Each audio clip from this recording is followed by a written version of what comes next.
Day 25, guys, Awakening Astrology. We are talking about yoga today. A discipline that is thousands of years old, has been helping us this whole time transcend the body, stay healthy, and stay balanced. So today, what I'm going to do is I'm going to go through the different forms of yoga, how they relate to a chakra, and how the exaltation, or the planet that is exalted in the sign that rules that chakra, helps us with that form or style of yoga. And then I'm just going to go through different yoga forms and poses per chakra. And that'll be the video for today. So, first off is Hatha Yoga. This is the root chakra. This is the physical asana practice of yoga. This is what we usually see. When we go to a yoga class, we do stretches, we do poses, we do breath work, which is called pranayama. This is all in the Hatha style of yoga. It rules the root chakra because it deals with moving past our physical body and mastering it and keeping it healthy and also accepting it without throwing it away. So the planets that are exalted here are Mars for Capricorn and Neptune for Aquarius. And so how Mars energy and Neptune really help a Hatha yoga practice is by offering drive, determination, willpower, hard work, productivity, challenge, motivation. That's really important in getting our body and muscles moving and helping us dive into the strenuousness or even just the beauty of yoga. And yoga doesn't always have to be about hard work and like clenching your muscles, even though that can be really helpful and aids a lot of people with their willpower. Neptune energy, which is flowy and dreamy and intuitive, is also very helpful for Hatha yoga so that people don't get too strict and stubborn and allow their intuition to guide what their body needs to do. So that's how Mars and Neptune, being exalted in Capricorn and Aquarius, can help a Hatha yoga practice. Helps you stay determined and also intuitive. So for the root chakra, Saturn rules the bones, and the bones are very important in Hatha yoga. A lot of people will strain their muscles and contract them to a degree that's unhealthy just to maintain a certain position or balance pose. And this doesn't necessarily help the person relax into the pose, which is what asana means, a pose that you can relax into. So positioning our bones, aligning our structure, is very important for Hatha yoga. The next form of yoga, which relates to the sacral chakra, is Tantra. Tantra yoga is sensual, it's feeling, it's emotion, it's kind of dance, it's fluid, and it doesn't necessarily adhere to any particular pattern. And it's not always about sex either. It can be about creativity and vulnerability. So the planets that rule the sacral chakra, the signs, Sagittarius, and a little bit of Pisces, because Jupiter is the primary planet here. And then what's exalted in Jupiter or Pisces is Venus. So Venus energy is very helpful for tantric yoga because it helps us stay in that empathetic, vulnerable state that allows us to feel our emotions, which is what Tantra is about. Rather than controlling the body, it's about feeling the body and letting it be free.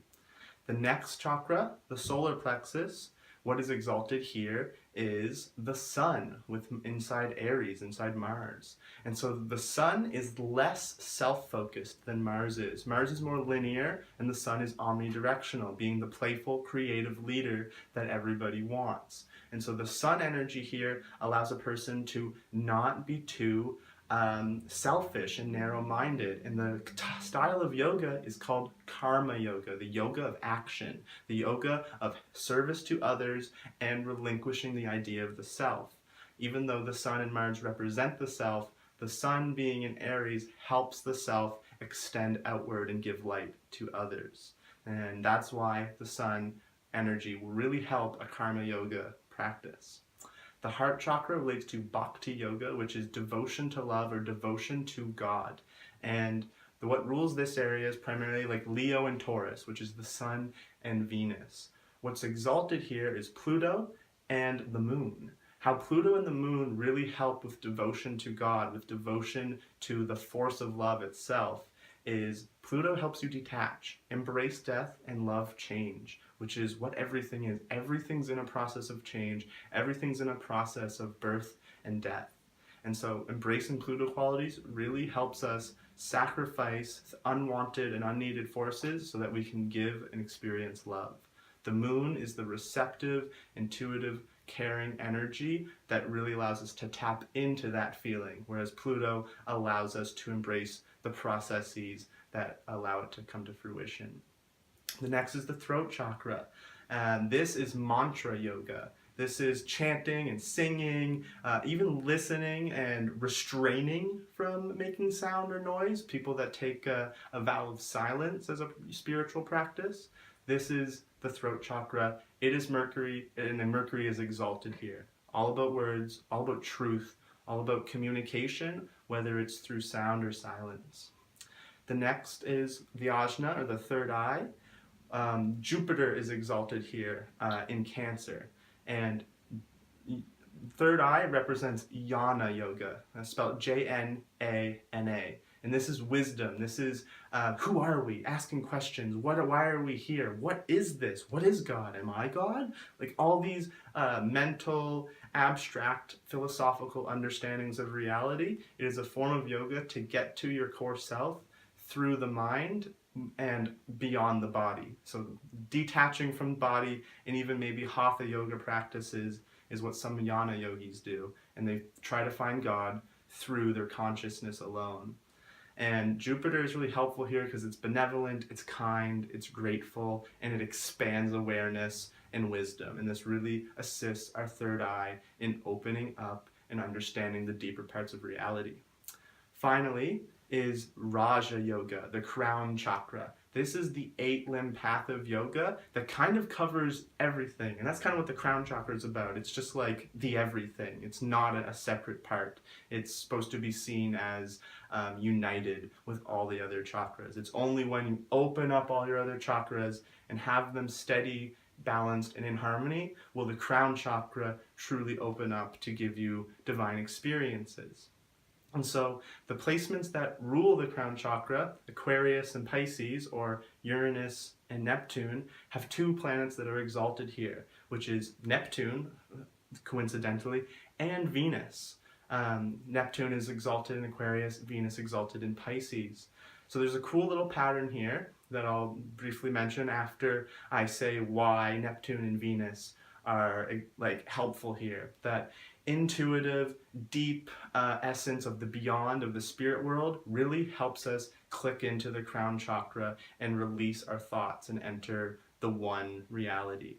Venus, the adherence to beauty and grace and sensuality and empathy, really helps us connect to other people with crown chakras, to other parts of the world that can also transcend.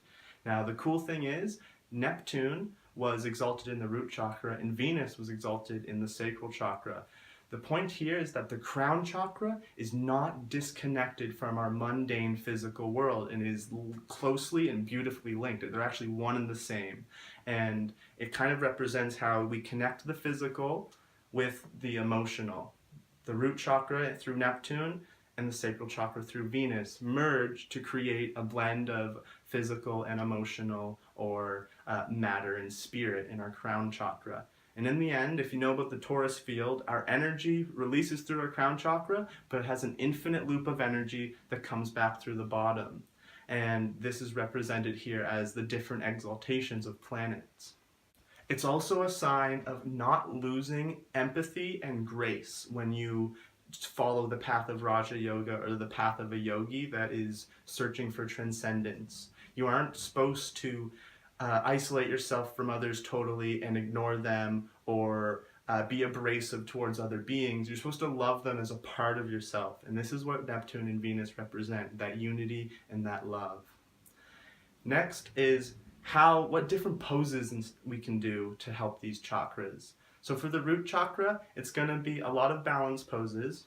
It's going to be a lot of ground poses, even like sit-ups, shavasana, things where you're arching your back a little bit, things where your tummy is on the ground, those sort of things. When energy is directed towards the ground or towards your legs, this is when we will activate the root chakra and heal it. Mars energy will really help us do so by keeping us active and in our physical body.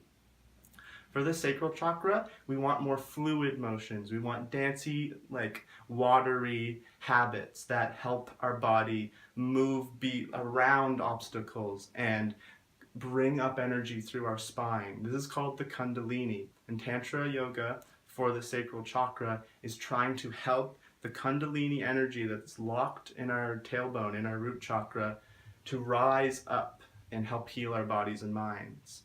And this happens through fluid, sensual, emotional patterns and back bends of your lumbar spine. So anything that bends your back is going to help your sacral chakra move energy around and rebalance. And things like fish pose, wheel pose, bridge pose, etc. For the solar plexus, we want to pump muscle a bit. We want to get active. We want to get warm. We want to be fast. Things like that. We want a challenge, and this is to help our fire, our inner spirit. You trust that you can push yourself and you'll still be okay. You'll be fine because you are, in your essence, invincible. Your body might not be invincible, but your consciousness is. And utilizing your willpower in the solar plexus to hold poses for a long time or increase your strength or do poses that are complex or require a lot of different uses of your muscles, those are going to be what help the solar plexus heal. Things like push-ups, squats, etc. They don't always have to be yoga poses. They can be any form of exercise that's meditative.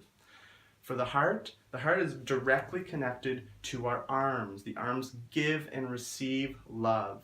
And so poses that work out our arms a lot, that rotate the shoulders, that open up the chest are going to be very helpful for the heart chakra.